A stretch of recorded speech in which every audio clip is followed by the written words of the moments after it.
Good afternoon. It is now 1 p.m.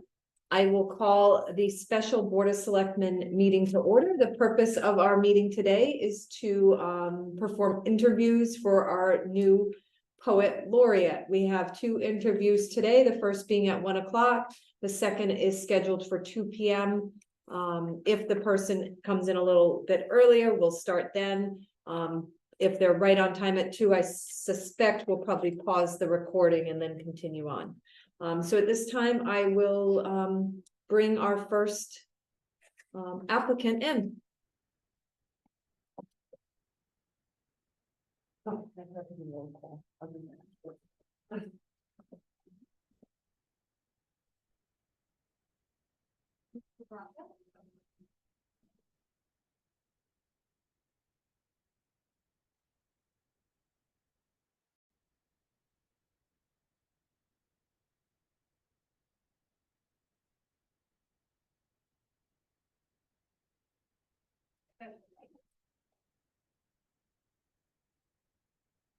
Did you want to sit? Did you want to stay? Audience in here.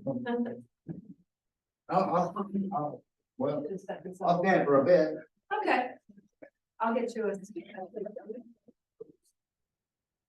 Well, yeah.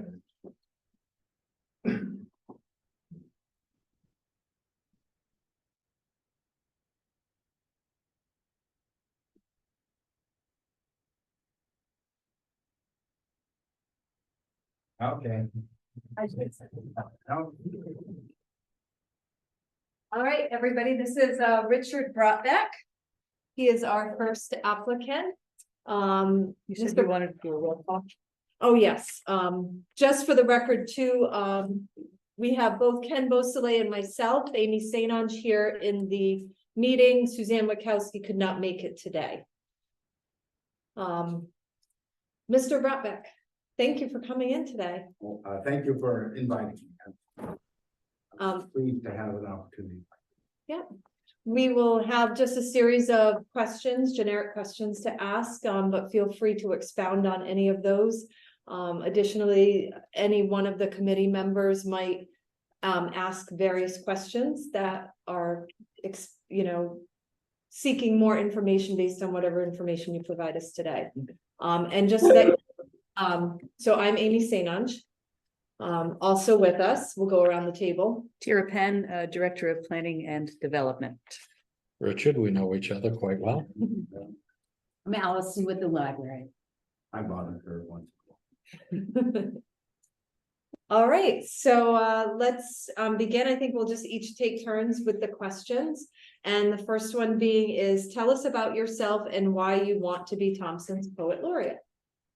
Well, I've been a writer for a long time. My father was an engineer, aviator.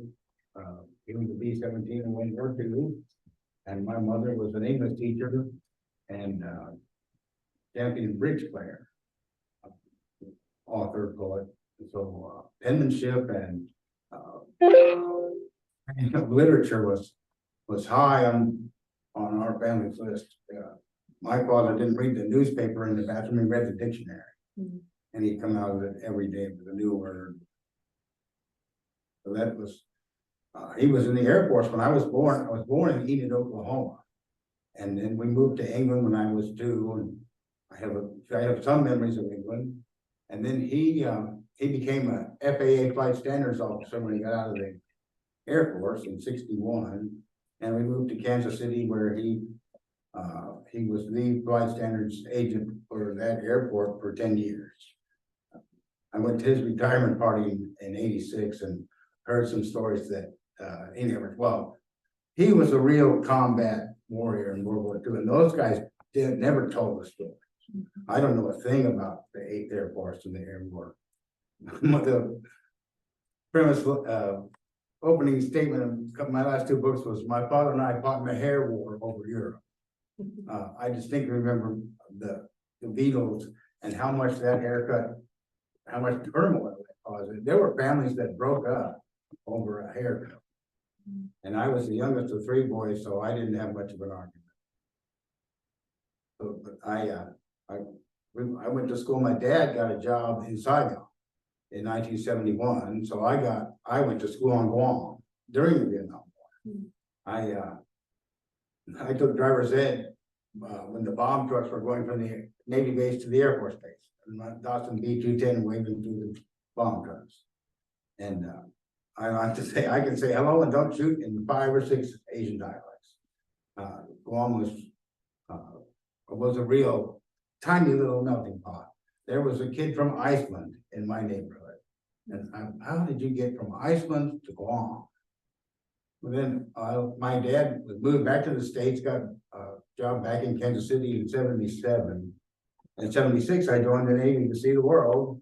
And the first place they sent me was Guam. So I know the Pacific really well.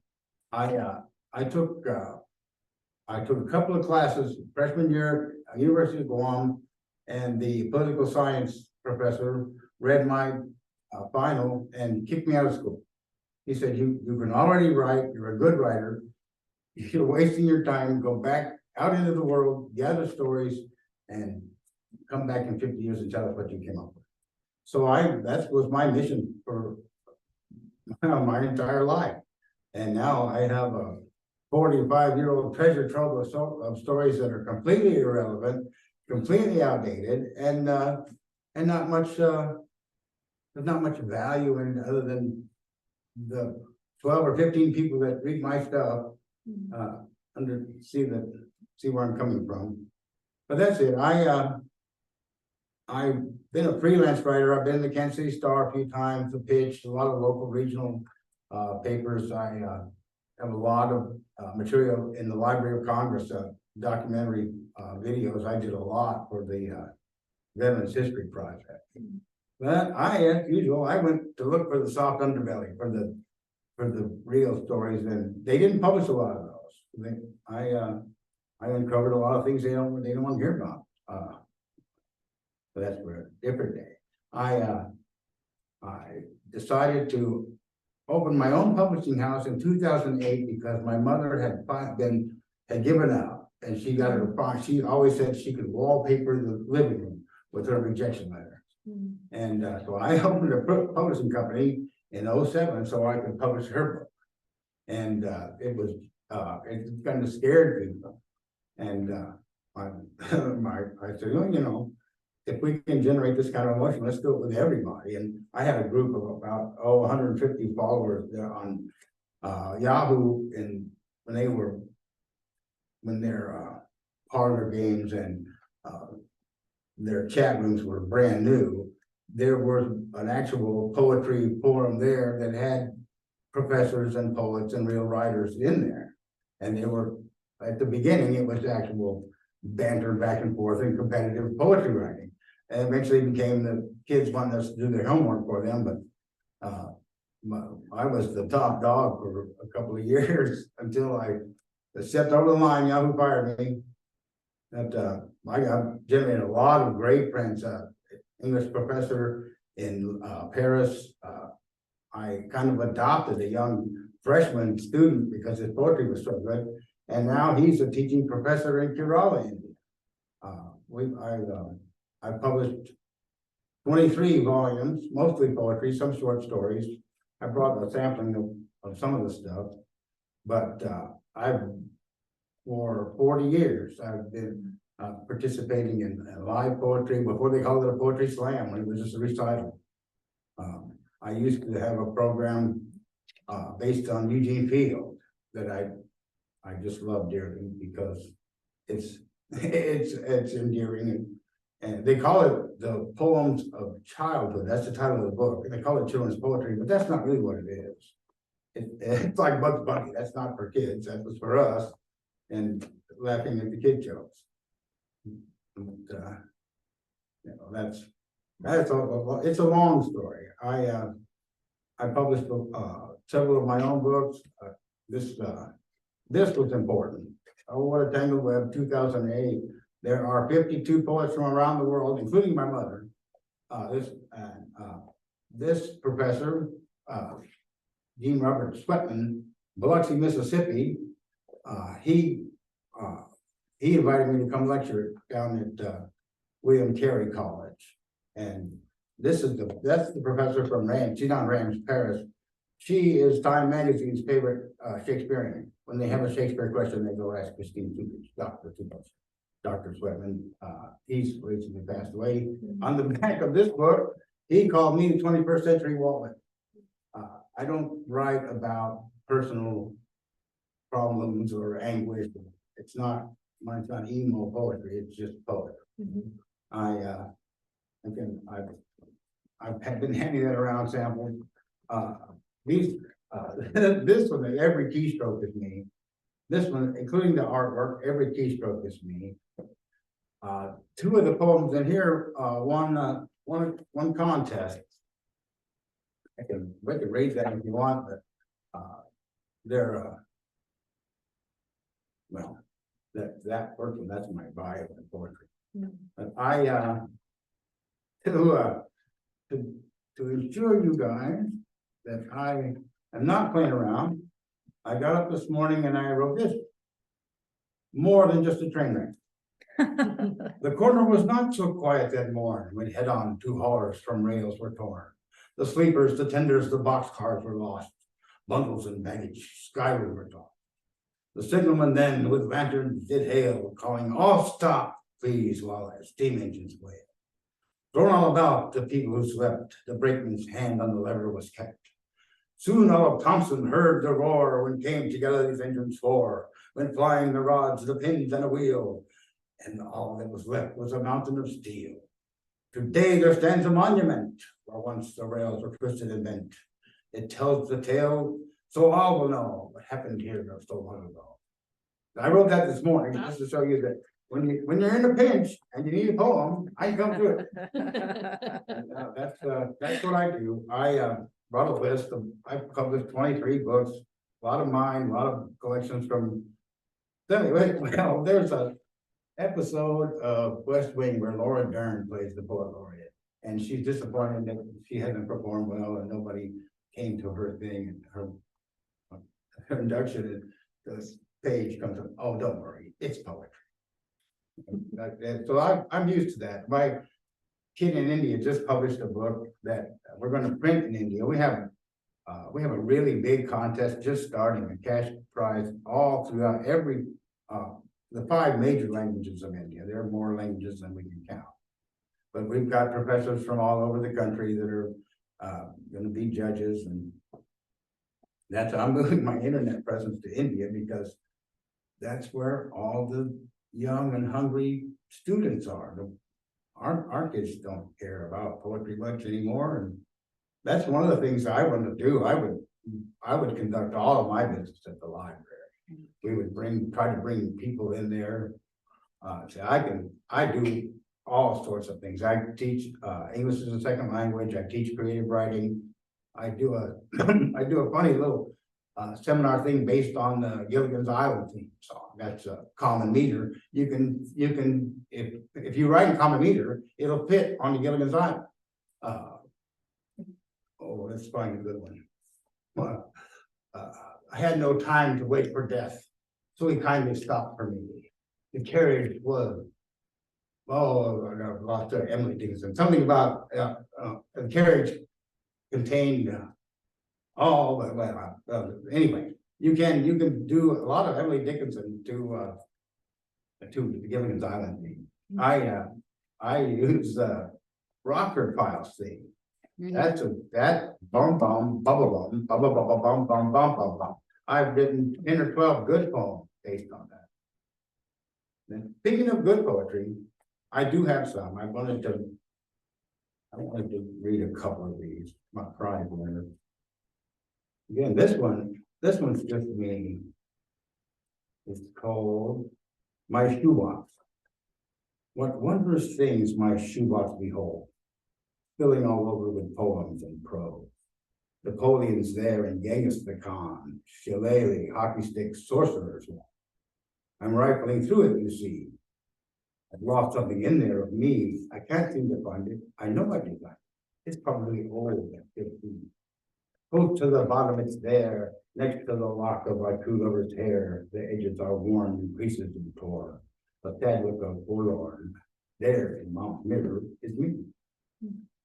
Ellen won a prize. There's the prize. This is, I know I have a handicap because I've only been in Compton or New England for 10 years.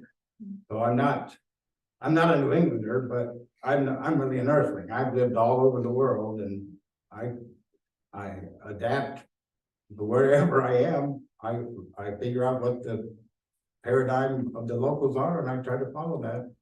But this one won a prize and everybody in Kansas loves this poem. It's called The Kansas. Midnight's come and gone again. So the sailor's red sky warning on the dawn with the west winds howling across the prairie grasses burning. April does not let you sleep as shutters bark and shingles sleep. The rain comes down in sheets and sheets while all to sleep, save one who watches south by southwest. So yeah, that's it. This is my new book. I've kind of scattered it around. This is my history, my second book, third book, the first and the last and the newest. This not mine. This is from a woman from Foster, Rhode Island. Her mother was the first female paramedic in Rhode Island. A Shippey, one of the oldest names in Rhode Island. A very smallish. This is striking. Mine's funny. She was a nurse in the Florida prison system. So she's got stories. So that's me. Now, what do you want me to? Well, so we've got a series of questions and we're going to ask both of the applicants. Mhm. Amy asked the first, so I'm up. Simple question off the bat. How would you act as an ambassador for poetry in Thompson? That's very important.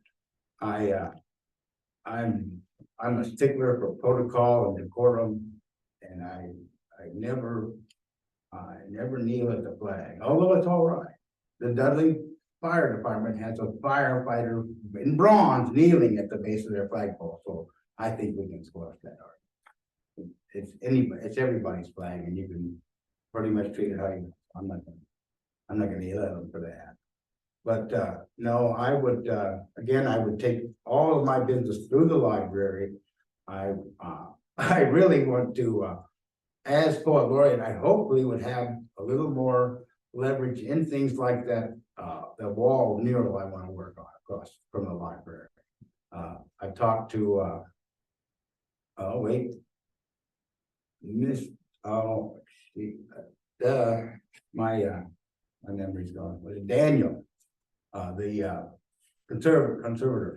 conservation agent, and he gave me a whole bunch of lowdown about the cemetery over there.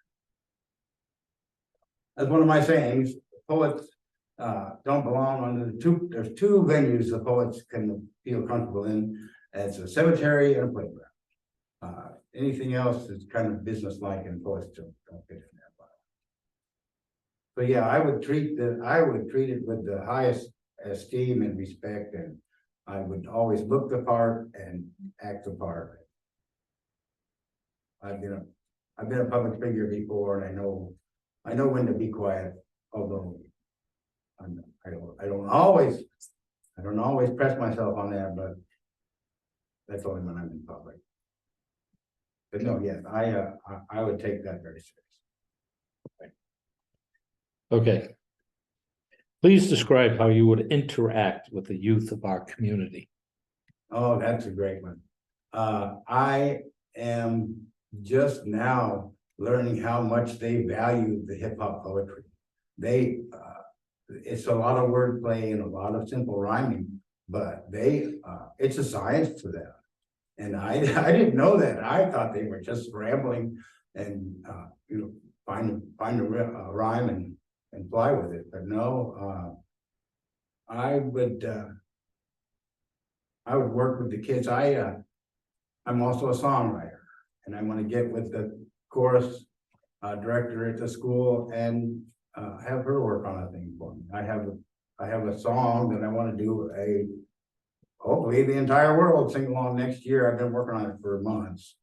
I had open heart surgery in May, and in intensive care, and then in intermediate, I decided before I went in, you are the poet and you have to go in there and lead the poet's life. So I sang and laughed and told stories and recited poetry for a week while I was flat on my back.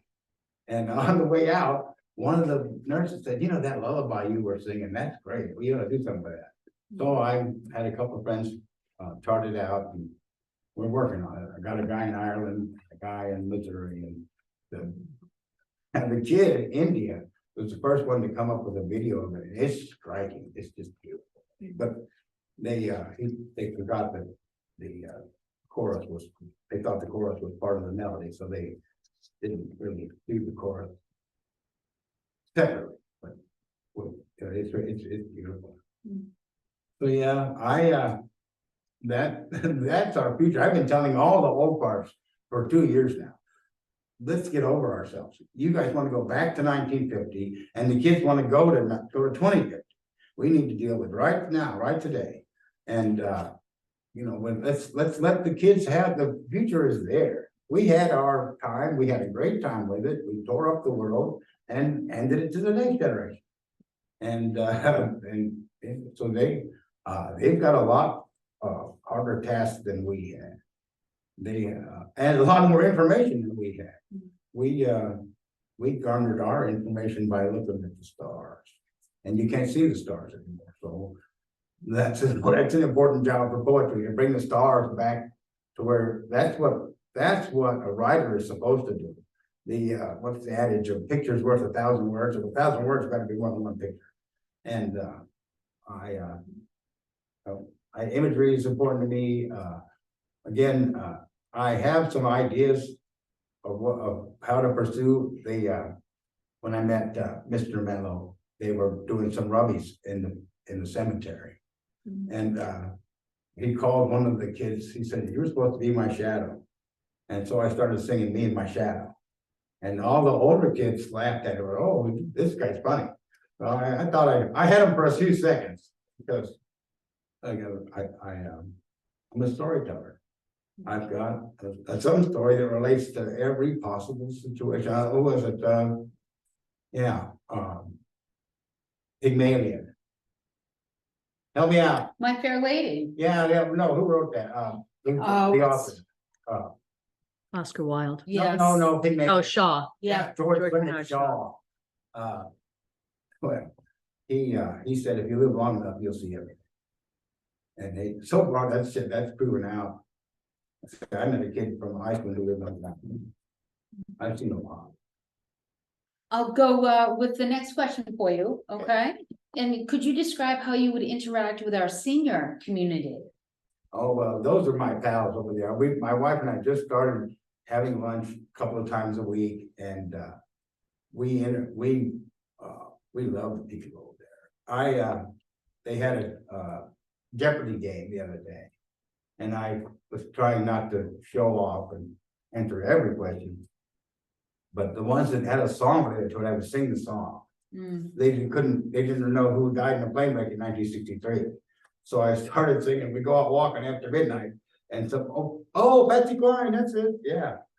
So yeah, that's I would do that. I'd love to have a trivia or a Jeopardy game.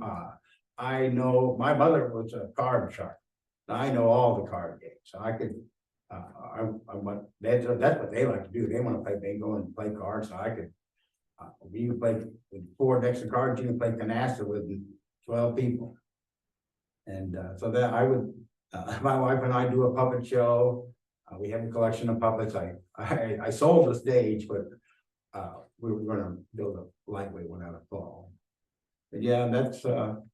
I would have a partner in this. My wife is 10 times the scholar that I am. She's got 2 degrees from URI. She's got a degree from the Stockbridge School. You grew up in the construction business. She worked in the Charlton Town Hall in the building office for 20 years. What's her name? Nancy Shields is her name.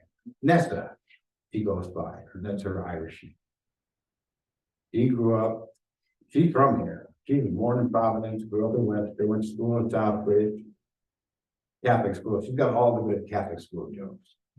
we need somebody else who can come through. But yeah, the seniors would be my bailiwick, that would be the people that I relate to, obviously, I share the most information with. The kids would be the teachers, and I would be the student. With the kids, I'd be raising my hand, what, wow. And, but that would be my main focus. Understood, and I appreciate the range of things that you've offered, but I would like to know specifically how you would bring poetry into the role of working with the Well, group. there are so many poems that those guys memorized in school that aren't taught anymore. There once was a bird lived up in a tree, and all he could whistle was still a very provoking and musical song for one whistling the summer's day long. It's always contented and busy was he, but that vocal occurrence so did it. I know, I am winking, blinking, and nod, all the things that they would love to hear. The music that they know, Amanda did a music program last year, this was just a wreck. He was playing the Beatles to people who are 85 years old. Those people hate the Beatles. They didn't like Elvis Presley. Elvis Presley was when I'm starting to. There are people that at large that are old enough to be my parents. And like I said, I would have a lot of fun with them because they're the most interactive and the most curious. The kids, so I would try to foster curiosity and tell the kids, my wife and I pitched up Wilsonville Cemetery so they could get in there and repair some stones. And there's a Minuteman in there. The kids need to love that. I've never seen this list on the wall of all the families that got a stipend for soldiers in the Civil War. How you could make an event out of going to find these markers for all these people, all these families. There's a cemetery up by our house. Ken knows about it. I think it's something, there's a butts up there, but then there's something else. And it's between two properties and you can't get there anymore. And I'm gonna go look for that. And that's what I did in Kansas and Missouri. I did a lot of prairie cemetery preservation. I read every Kansas City Star and every Liberty Tribune. That was until COVID, Liberty Tribune was the oldest banner line west of the Mississippi. It was all on microfilm. I'd read the event in the Star, see what the conservative paper said about it. Then I go read the Whig paper and see what they covered, and back and forth and back and forth. That's how I landed in the middle of the road. I've always been right in the middle of it. What is your vision on how poetry can become a part of our entire community? How do you make poetry Poetry centerpiece? live, yes. That's been my quest, and I have professors around the world. And when I was laying in the hospital bed, and they're all on the phone. This is your last chance, dude. You need to get up, get motivated, and get going. You're the last of the voices. And this guy says I'm Walt Whitman reincarnated. And I understand that I don't write angst. I'm not good at explaining what hurts because it all hurts. And I say winking a nod when I fell off in a wooden shoe. I'd much rather live in poetry than in the real world. But you gotta pay the bills. So that's but yeah, well, I'm trying it. I've had cash prize poetry contests for 20 years. And they work until somebody figures out the scoring system and learns how to cheat it, and then we change something else. And the way I did it on Facebook 2 years ago, right before COVID, and we gave away $1,000 worth of prizes in a year. So is that your vision for Thompson? And if there's cash prizes, where would the cash prizes come from? Well, Because it can't. but that was very interesting question. But I would, you have to bring it to the forefront. You have to make something like this more than the train wreck. Find whatever the kids. I wrote something last week about dead squirrel on a stick was very popular for 3 weeks. And the whole world had a dead squirrel on a stick for 3 weeks, and that's the trend. You have to recognize the trend. You have to jump on top of it back in the old days, you could satire, Weird Al and all those guys, and Saturday Night Live was all satire. They'd take whatever was on the news that day, write a quick little bent of it and put it on television. I would try to do the same thing with Thompson. I would find whatever the locals are talking about. Everybody's talking about who are Bill and Don, and where'd they get all these signs? That's the sort of thing I'd look for. I was a volunteer for political activities for all my adult life, ever since I left the Navy in 1982. I volunteered for Jerry Brown when my second term. The first thing he did was sell all the Cadillacs and Lincolns and bought every office of Chevy Chevette. Here's how we're gonna run California now. I thought it was funny, but it made sense. And I see a lot of things that make sense that we don't act on. So that's what I would do. I would keep my ear to the ground to find out what the people are talking about and find ways to humorize. I try not to criticize much anymore. I believe that criticality and negativity are not the same thing. It's if you can't improve if you're not being demonstrated where you need improvement. I would do that. Well, Matt Polke is on my team, and we talk about what we can do to make the kids want to listen more. That's high on my list. How can we? I mean, I have a friend whose daughter came home with her job application. The first question was, "Can you count to 10?" I hope so. I was in line the other day and the guy couldn't figure out. Oh my God, he gave me a 5 and it was $3.63. $1.37. And oh wow, you're a genius. Yeah. But yeah, I can't fix the math scores. I can't fix the school score. But I would ask everyone to look at them and appreciate what they are. And the poet laureate is not going to improve test scores. That's all up to the family. And if I can find a way to engage them with, again, my poetry is lyrical, so it's catchy. And I'll hit a song one of these days that like my Man in the Moon that we're working on. Again, I would treat this with the utmost respect and the utmost energy. I would apply. I'm retired. I don't have anything else to do. I belong to the Webster Model Railroad Club. I built HO trains. I built the scenery. They have the flowers and the mountains and all. I built a building with mold all over the outside.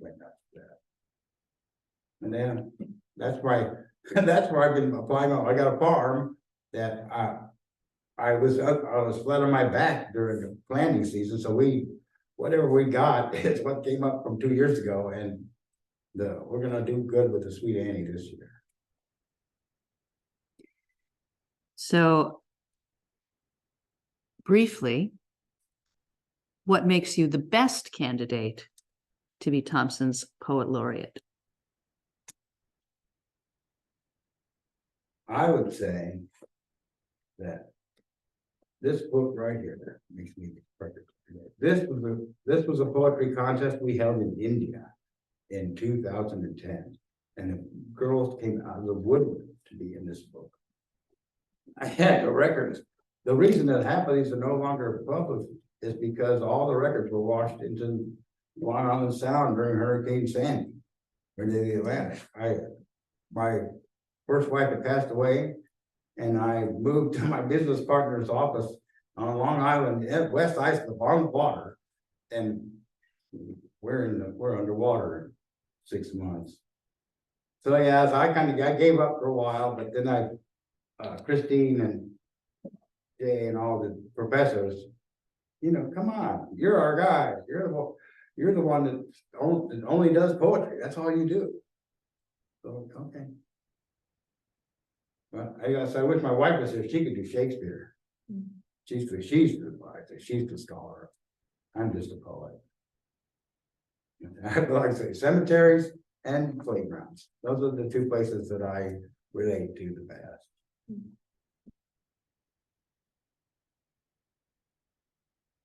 All right. Last question. Do you have any questions for us? Yeah, hundreds. What do you need? The poet laureate. I don't think we know yet. I think that's why we're interviewing and trying to figure it out. I'm the idea. I've got, and as you, I've got it all documented. This, I think I wrote this morning. And like I said, when you call on me, I will quick study whatever it is and come up with a lyric that fits it. And that's what I do most. That's what I do best. I've been a quick study at everything, and I've had to write some hard things. I wrote a manual for perinatal hospice, birth dying babies. That was a hard job. Then I wrote a training manual for an ambulance company and things like that, but it's hard to get poetry into the ambulance training. But no, that's it. I would just, I'd have a lot of questions for you guys. So what, am I doing the right? I'd always make sure that I met your approval and the town's approval. I wouldn't just shoot from the hip and go, oh, they'll like this, and throw pies at people. That's not, that wouldn't happen. Yeah, that's basically me. Excellent. It was very good. I so much appreciate this opportunity. And I printed out some of this, if you want, just a little bit of my background and my writing background, and then listen to some of the books. I've got that, and then more than just a trainer. I think it's hilarious. But again, I wrote it today, so new stuff I put in the drawer for a couple of weeks, and I take it out and go, oh, that stinks. And then, well, Walt Whitman didn't write 2 books. He kept re-releasing Leave the Grass. He would revise it and re-release it, Leave the Grass. There must have been at least a dozen editions of that book. Excellent. Well, thank you very much. Oh, no, thank you. I'm so glad that I'm getting a chance to fly the flag one more time. That would be brilliant. Awesome. I've been doing it a long time. Yeah. We'll read mom's poetry next time. Thanks a lot. Well, thanks for everything. Thank you. Thank And you. as you see, I have a tendency to ramble on. That's what poets are supposed to do. I'm also battling my new teeth, so I'm not broken them in yet. But they're gonna do the uppers and oh boy, fun. Great. Oh, no, Thank you very much. Thanks, guys. Thank you, Richard. Richard, And it's always always good a seeing pleasure. you. Good to see you again. Good to see you, and Take lovely. I have tried to make you nervous at all times. Nervous at Oh, all? well, what in the world is he doing? A little alarming. All right, thanks a lot. Okay, at this time, we're in between candidates, so I will pause the recording.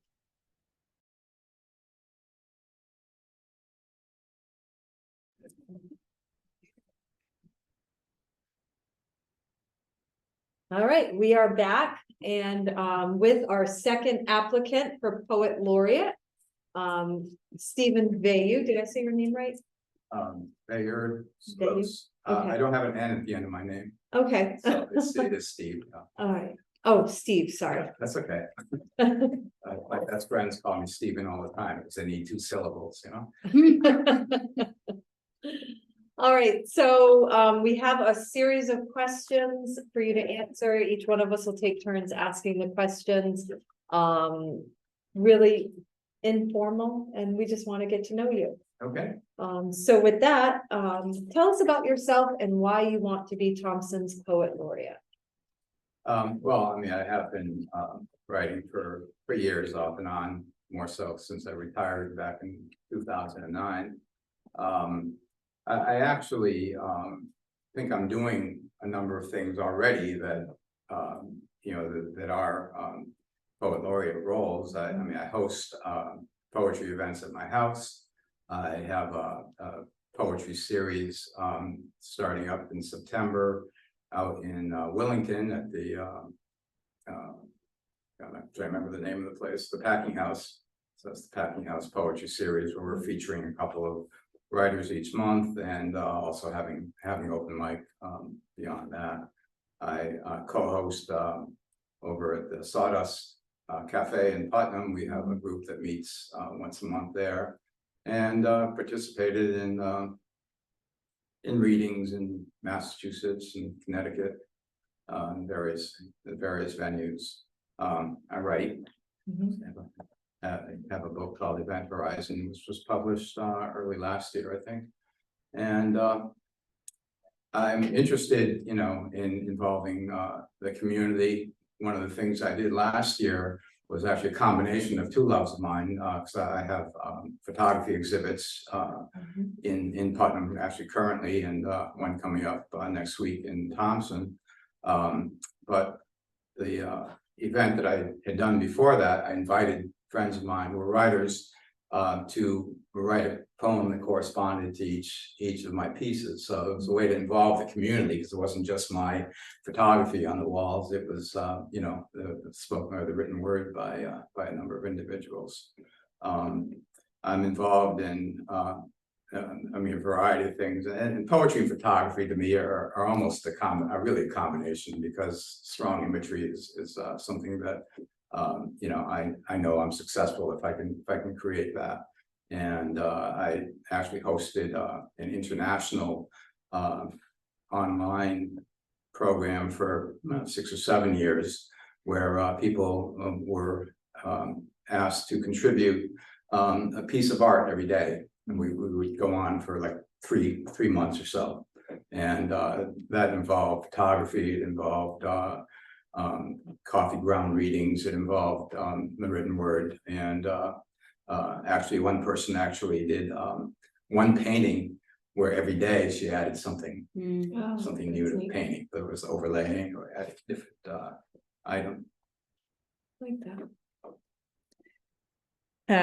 And we're asking the same questions of both applicants in the interest of fairness. So how would you be an ambassador for poetry within Thompson? Okay, and then as I probably said, I already am an ambassador for poetry. So now we bring Thompson in, because quite frankly, most of the events that I've been involved with are outside of Thompson, other than at my home, where I have a couple of events going on in September and October. One of the things I had said, I think in my application, was that it would be interesting to me to see if anyone was interested in a writing workshop, and that could target, I don't know, target seniors, because I am one, and they might be interested in that. I'm not sure if the school system is receptive to to at least posting something out there where we could get some of the kids who are interested in writing involved, at the community center or wherever. That would be interesting to me. Doing we have and I think we talked about maybe having the poet laureate be a feature at the community gathering is at the end of September, Right. Something like that. It's hard to know who's interested in this stuff, and I had actually started playing with well, gee, maybe Thompson needs a poem about Thompson. And so I started researching historical Thompson. I actually wrote to John Martino. Joe Martino. Joe, yeah. And he gave me a few publications that are out there. I was particularly interested in Vernon Stiles. And I don't know, some time ago, I thought I heard there were ghost stories involving him at the the tavern out there. And I haven't found it since, but he had an interesting role here in Thompson, where he had the tavern running for a while. He became a justice of the peace because apparently you can get married more quickly in Connecticut than the surrounding states. So, he featured weddings, of course he made money out of that too. And ultimately somebody changed his head so that he joined with some temperance league and actually made his place a temperance hall. So anyways, they're just stories about him that, I thought might be an interesting subject for poetry, because some of my work does actually feature either mythic or real characters and throughout history. And so this would just be another attempt at doing something that might have meaning here. But my poetry style might not make it what you think it would be. It's not I pledge allegiance to Thompson by any means, but it would just be finding some unique, interesting things about the town and putting that together. Okay, you already touched a little bit about this, but it's in this question. Please describe how you would interact with the youth of our community. What's interesting about that is that just the things that I have been involved with, most of the people are 40 and over. There've been a handful that are in their 30s and 20s.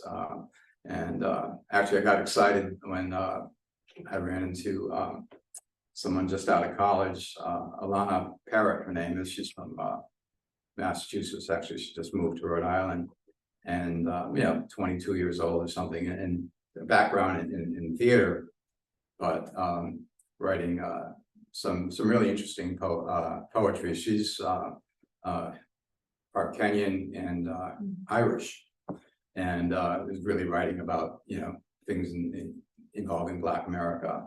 And so I started promoting her, and wow, she took off. She actually recently performed in Brooklyn, New York, so I had nothing to do with, but still got her excited about herself and her work. And so again, finding an individual, a young individual, or having that person thrust at me, here's somebody who writes. I mean, that person, I would do the same thing that I did for Alana, which I've actually brought her to a couple of venues, and otherwise just notified her that they existed. I don't know that, high schoolers, you find one in 1,000 that maybe is that person. Beyond that, it would be simply a reach out to and I don't know, I don't have any contacts in the Thompson school system, but if there's anybody there who teaches creative writing, for example, that would be the place to start, I would think. But I don't know, is that taught here in Thompson? I would imagine. I'm sure it's an aspect of it, Yeah. not a specific class. I'm sure it's carried through. Because I've known actually two people who I featured out at the Senexa Grange. Barbara Greenbaum was one, and she taught creative writing at the Magnet School in Willimantic on Main Street. I don't remember the name of it. And I went to a few shows that featured her writers, and they were just fabulous. And I'm trying to think of this other person's name. Vicky Norland is a teacher at Rockville High School, who's won a number of awards for her for the work of her students, because she's a poet herself, and has done a great job with moving that along in the school system in Rockville.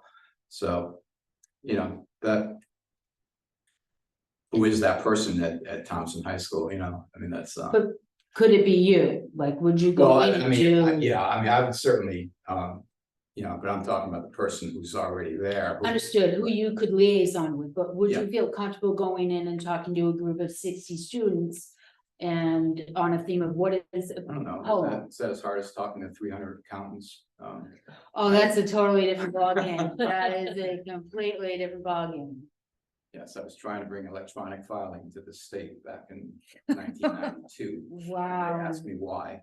That is a Nice. big climb. That is But very would you feel comfortable going in and talking You to know, I 60 think, fifth graders? you know, probably, you know, it's, Would you say no to us if we said you have to do that? oh, no, you wouldn't have to say you have to do that. You would just simply, you know, acquiesce to doing what I think ought to be done, you know, so Okay, that would be fine. thank you. Could you describe how you would interact with our senior community I'm already interacting with them. in this role? I would have In- breakfast with them in LB's. In this role, Again, a promotion to ask people if they want to be involved in a workshop.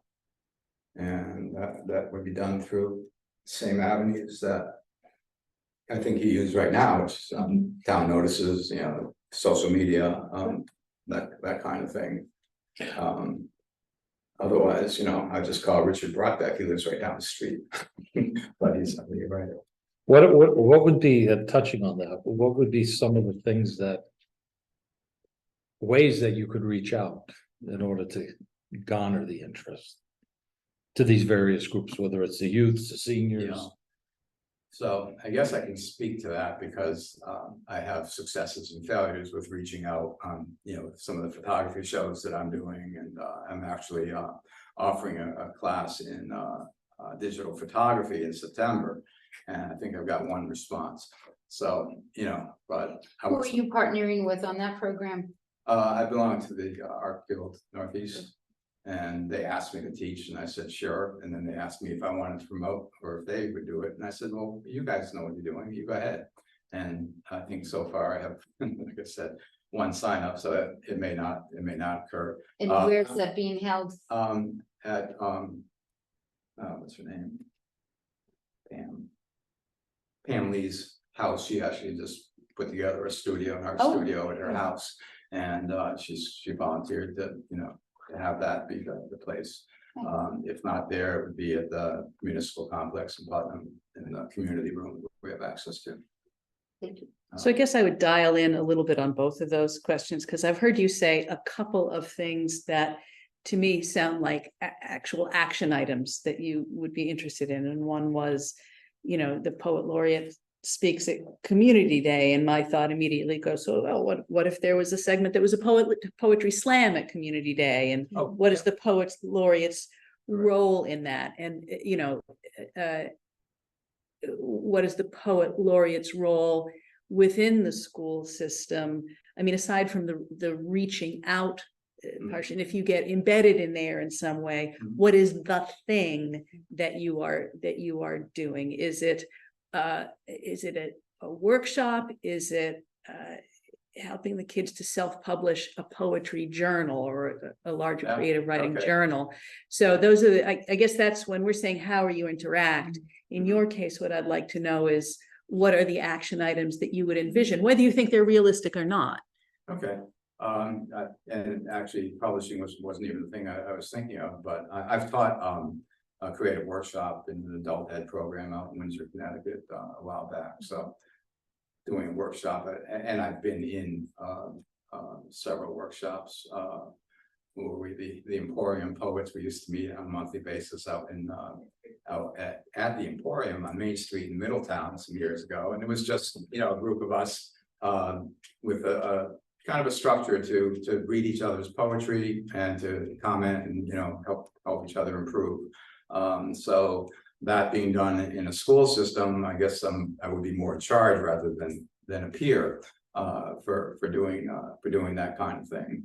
And it's, you know, it's a little bit difficult for me because I'm going even among adults there's such a a huge difference in the best versus the worst, and some people get it sometimes, and not all, you know, most of the time they don't. You know, and it's tricky to communicate what people don't get, and you know, to allow them to grow without, you know, without hitting too hard. And I don't have all that much experience, you know, with kids other than my own. But it would be, yeah, so I mean, it would be a challenge. Nothing says that we couldn't also go the route of, if there's somebody who really wants to publish, that would be, you know, a thing that I'd say I'm probably much weaker on, but you know, but could certainly develop something like that. Not what I was thinking, so I'll at least say that. I'm more into the workshop end of that. Well, I think we're interested in what you're thinking, so Yeah, that's. no, and that's fine, but yeah, that's a could do, that could happen, you know, but I think it's going well beyond.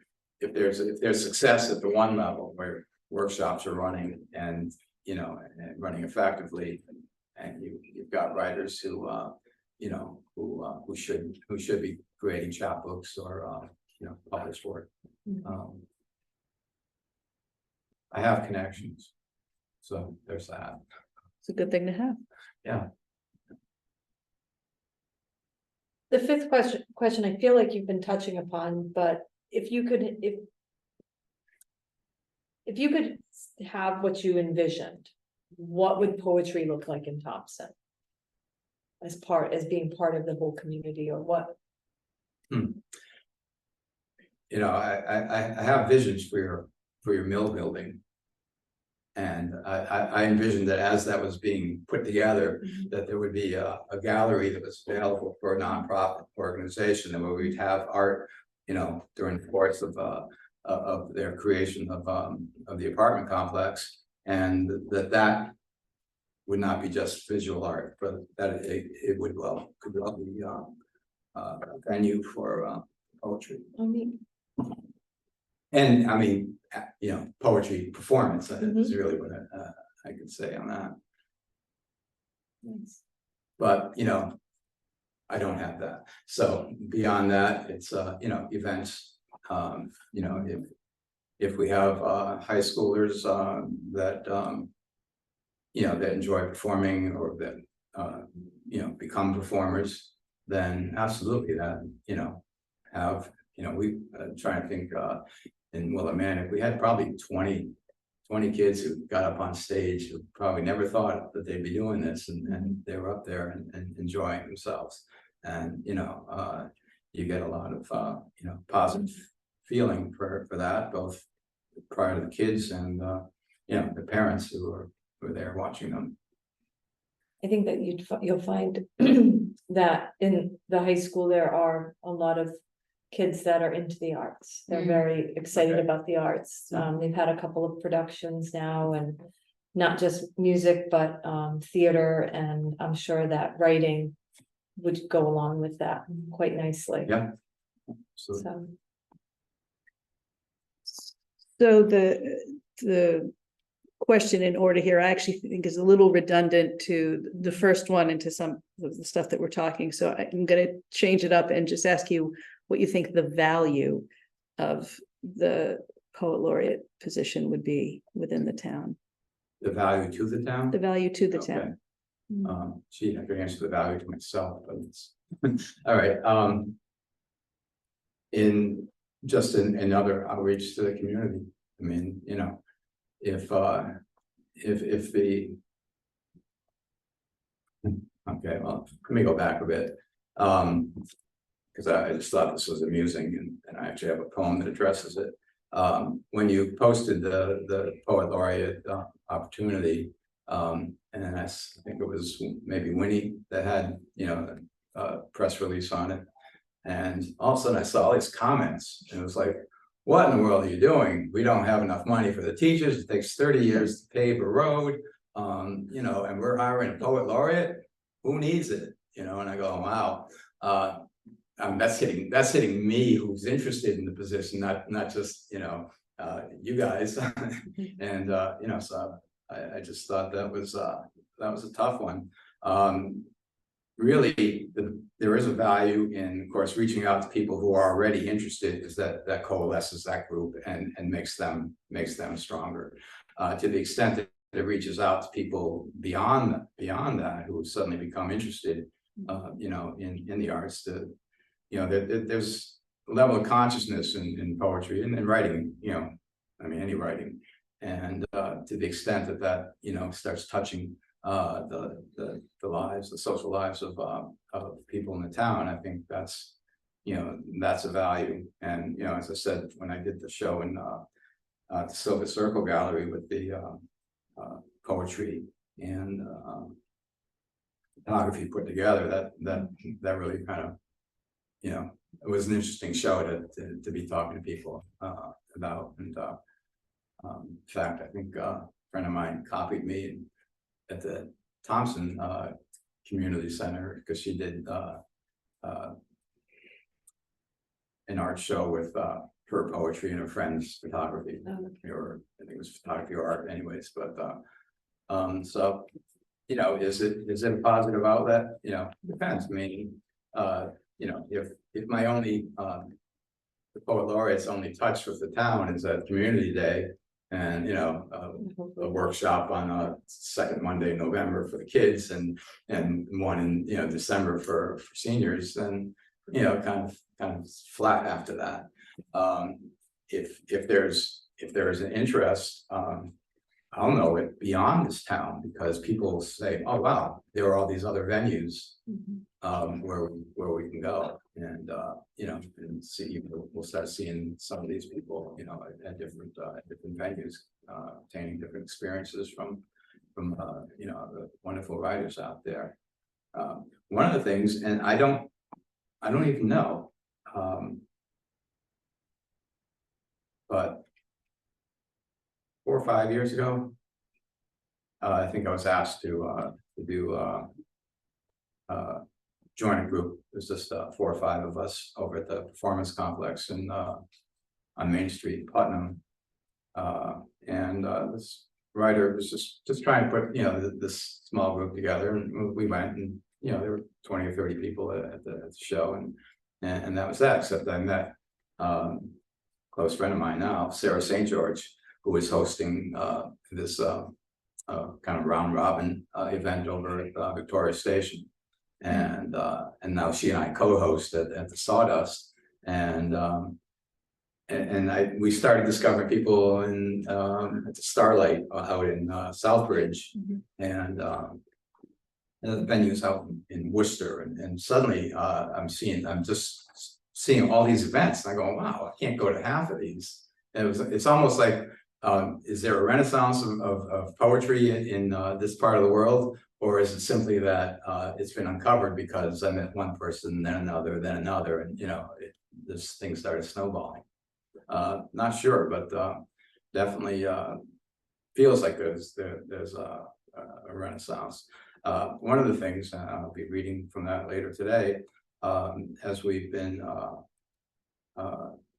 hit strongly with Black Lives Matter, and I'm seeing poets that are really trying to raise consciousness about what that means, and about some of the adversities that people are encountering. And so I mean that's the social political hit that writers give, and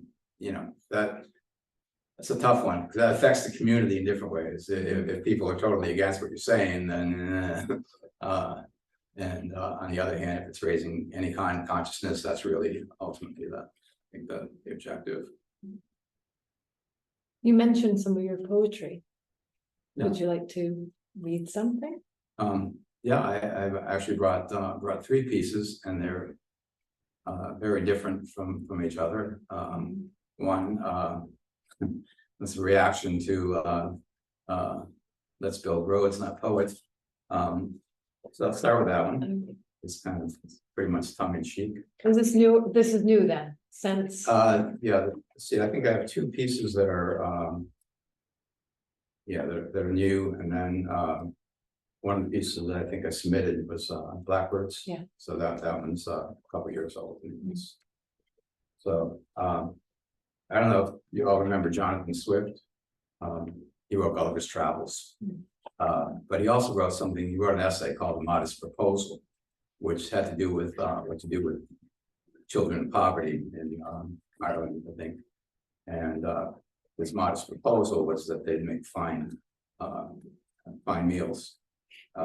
So anyways, this is titled A Modest Proposal. Let's pave the streets with poets. Let's make them welcome here. Let's mix their tears with asphalt and raise a glass for cheer. Witches we burn at sunrise, heretics at noon. Let's pave the streets with poets before the sun goes down. We'll mark their doors with X's, we'll take them in the night. Their words so bright will save us the expense of electric light. And when their heads are buried in the roadways of our town, we'll bind with rhyme the stone and sand, with flesh and bone and meter. We'll mend our streets with poets, and for their folly make amend. So that had to do with the people who suggested that we had no room for poet laureate. This piece, it's called The White Man's Apology, and it really looks at my involvement with, I mean, since from the 60s, you know, with what was going on with social consciousness and the black women in America. Was it worth the path you chose to meet the end you met? Was it worth the birth and pain and the effort of will to sustain so that you could gain the mountaintop only to fall right down again? Were you there when peace was at hand until the sting of hot lead killed the man who would unite rather than fight, saw a new reality until his sight was wiped by a white man's hired gun from the balcony in the heart of Memphis? Oh, say, can you see another king in 93? Busted and busted up and Watts on fire again. The race that should have been won, now simply rerun. What have we done? Have we gotten stronger or ever more wrong in our dreams? Give me the mountaintop, that all men be free to feel the breeze of equality flow across their brow. I pumped a fist to celebrate Bobby Seale, but did nothing to stop a voice silenced by the law that refused a black man legal counsel, adjudicating and incarcerating a man who would not bend, awarded a cell for his contempt of white man's justice. It wasn't enough to get on the bus, Rosa Parks. Damn it, no, you wanted to fly. And why, oh, why can't we all fly? It wasn't enough, Jimmy and Viv, to cross the line to be enrolled in exclusive schools not meant for you. And honestly, if not for you, then certainly not for those who stood in rows protesting your boldness. You would not rest until the line broke, but even then, you did not know the lines would never end. Do I strike a chord? Let's celebrate. Do I strike a discord? Let's investigate. But let's never fear one another. Let's never hate one another.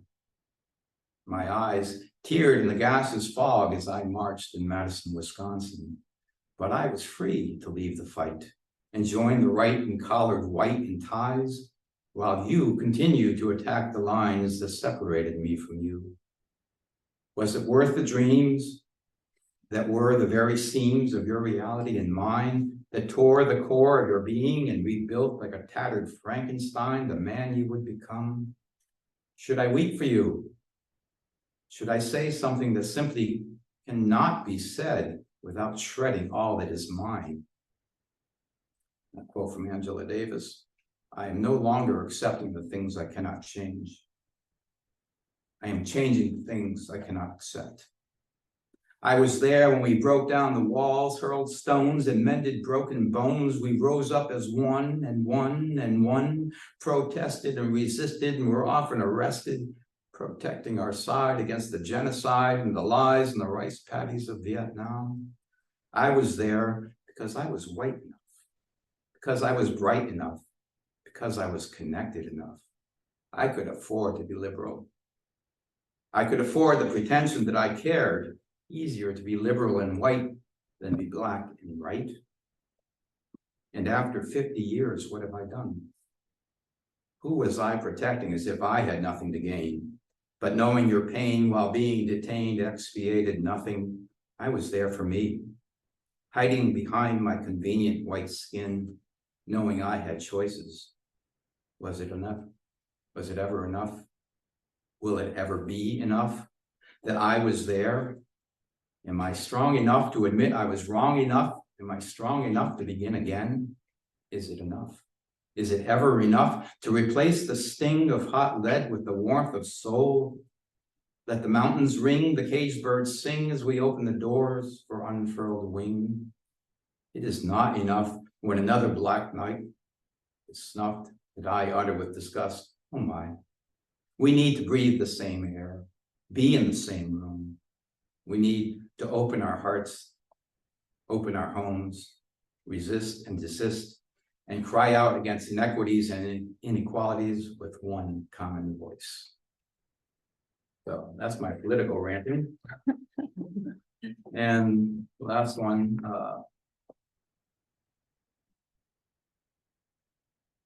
find it. Let's see. Blackbirds.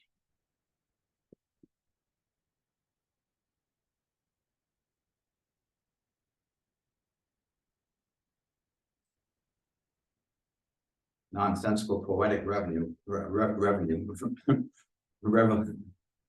dreaming. I lay in the cornfield with 2 blackbirds, then there were none. The sky remained blue, though a single cloud moved from left to right. I lay in a field with 4 blackbirds. 2 of them flew north. Some truth came to mind, then the other 2 flew away. I cannot remember the truth. I lay in a field with 7 blackbirds. Others came. Some tugged at the purple nettles, some at dandelions and twigs. Some tilted their heads at me in the way of magical birds, yellow eyes glinting in the high sun. I wondered about the end of days, not so much the fairy tale ones, but the 5th age of the cosmos.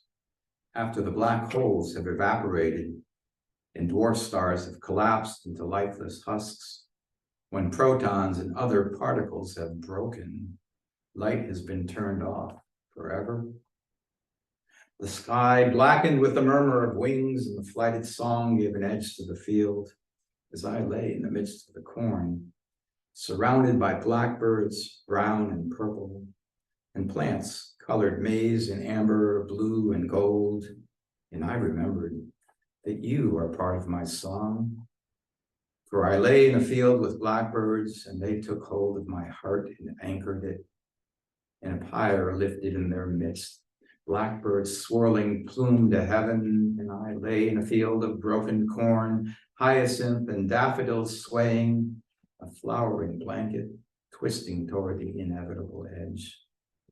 I knew then that your shape lingered there, at the edge, at the end, 100 intersecting blackbirds, ghosts blending into starkness as they collided into one another, beaks into breasts, claws into wings and eyes, in and out of existence, and you still some irresistible truth. So that's the one that brings you in. Your writing is very visual. Yeah. Exactly. Well, Yeah. photography, it's that. Yeah. Thank you. Right. Okay, last question. Oh, I thought that was it. There's one more, Sort of it. except we're the ones that get asked the questions. Any questions for us? Do I have any questions for you? One significant one, I think, but it's just, I mean, you've heard 3 samples of what I write. And I think other than being very visual, a lot of my work requires some study. I took a course in Ezra Pound when I was at the University of Connecticut. And you had to know 18 different languages, medieval and, you know, beyond, Chinese. You needed to understand the references that he was using in order to get what he was saying.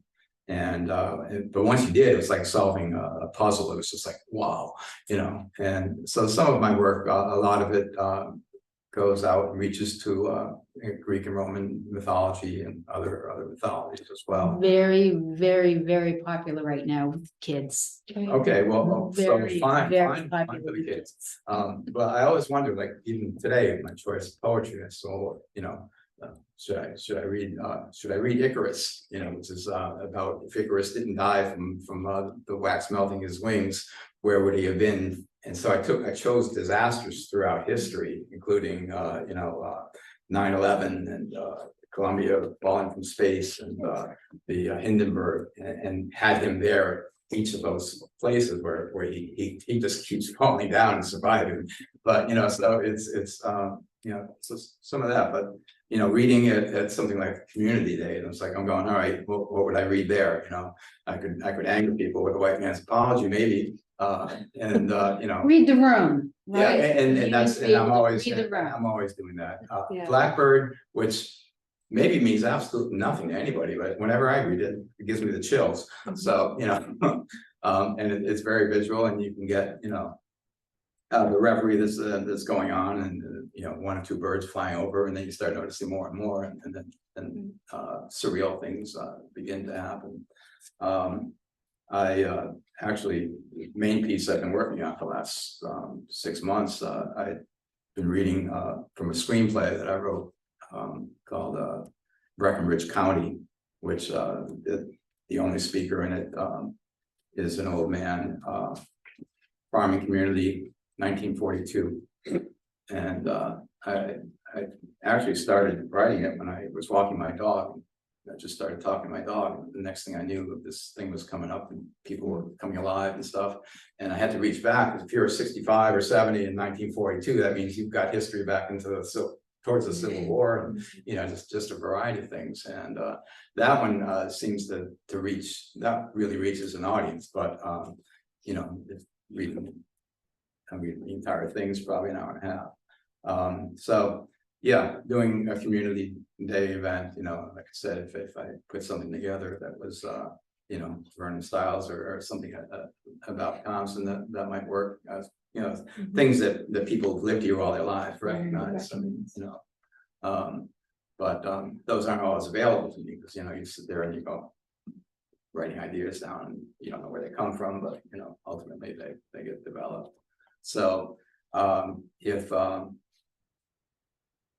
let me pick on Karen Drolack, since her name's up there. She's a wonderful writer. Her stuff is mostly about, like, I want to call it her backyard. I mean, you know, she's at a lake, she's got bees, she's saving fledglings whose parents have flown the coop, and she writes that stuff, and she's you know, really very vivid with her descriptions. And you know, so if that's what you're looking for, then that's kind of, you know, poet you want. For me, you get a variety of things, and you know, whether it's community outreach, and Karen would be great at that as well, or you know, just plain. I've been doing the job without a title. Not that the title is going to make all that much of a difference to me.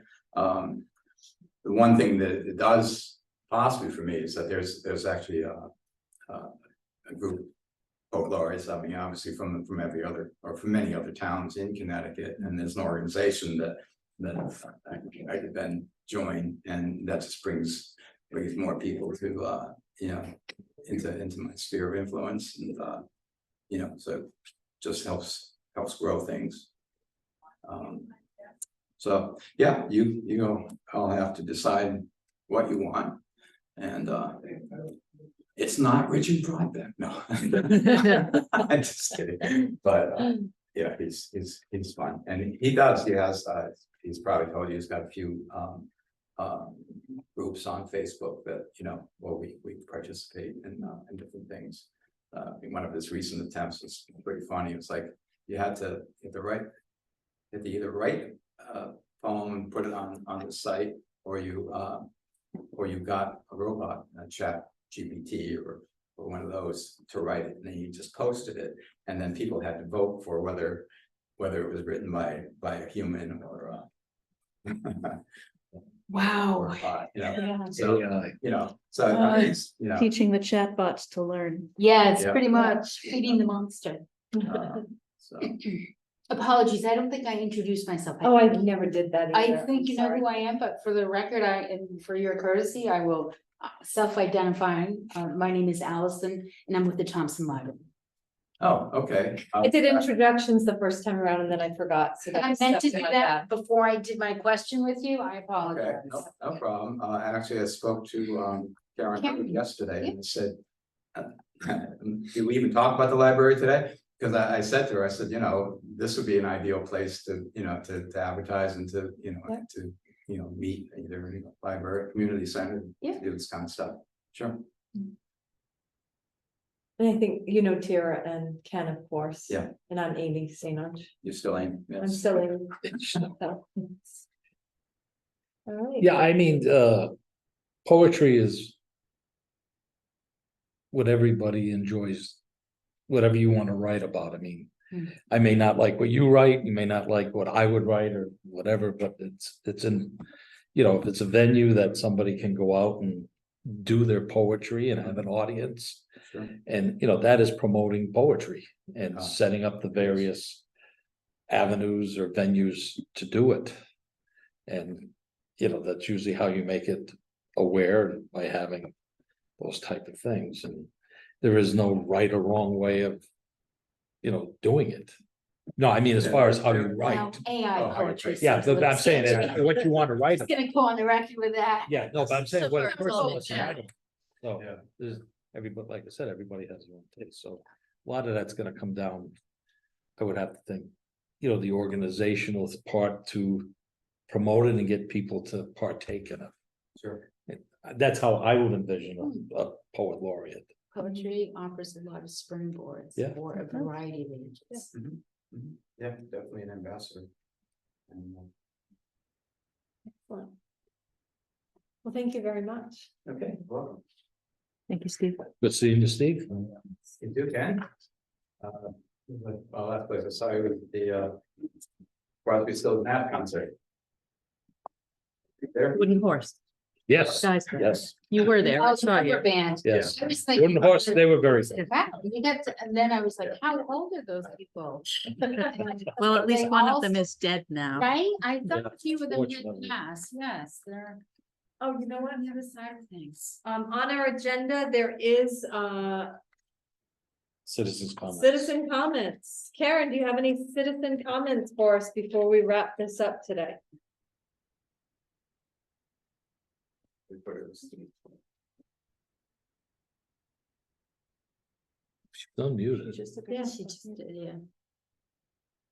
If you're trying to talk, we can't hear you, Karen. Just strange. Unless she was just listening in. And now she's on mute. Okay. So at this time, I make a motion that we adjourn the meeting at 2:38 PM. Second, Motion and a second, all in favor of adjournment, say aye. hi. Aye. We are adjourned. Thank you, everyone. Okay. That was efficient.